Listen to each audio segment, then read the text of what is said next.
A beautiful woman was taking her first flight when the middle-aged man next to her struck up a conversation. Upon learning that he was a music critic, Laura's interest was immediately piqued. Her ex-boyfriend happened to be a classical musician. The mention of this led the man to ask a few more questions. Vos elegí el término que quieras y yo lo instalo en la comunidad artística.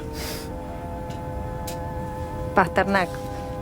Gabriel Pasternak. The moment he heard the name, the man froze. He remembered Gabriel vividly, but not fondly. Years ago, as the chairman of a music jury, he had personally thrown out Gabriel's thesis. To him, Gabriel's music was an insult to the listener's ears. The two continued their tense conversation, unaware that their discussion had drawn the attention of a woman sitting in front of them. She suddenly stood up in disbelief.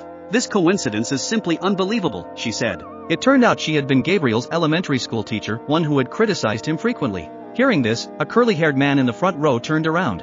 He, too, had been one of her students and was in the same class as Gabriel. By now, the situation was beyond coincidence, it felt eerily sinister. More passengers started gathering around, each one realizing they, too, had a connection with Gabriel. Sensing something was off, the music critic stood up and asked, ¿Alguien más conoce a Gabriel Pasternak aquí? To his horror, every single person raised their hand. Even more disturbing, all of them had boarded this flight for free, some on company trips, others as prize winners. A wave of fear washed over their faces as they grasped the impossible nature of the situation. Just then, the flight attendant turned back toward them, her face stricken with terror. The Gabriel they had all wronged wasn't just a fellow passenger, he was the pilot. And at that very moment, he had locked himself inside the cockpit. The flight attendant, overcome with despair, began sobbing. Suddenly, the intercom crackled to life, ordering everyone to shut up. A violent jolt shook the plane, sending the cabin into chaos. A psychiatrist among the passengers panicked and rushed to the cockpit door. He, too, had once mocked Gabriel and was now desperate to save himself. Thinking quickly, he attempted to reason with him, employing every psychological trick he knew. Vos no tenés la culpa de nada.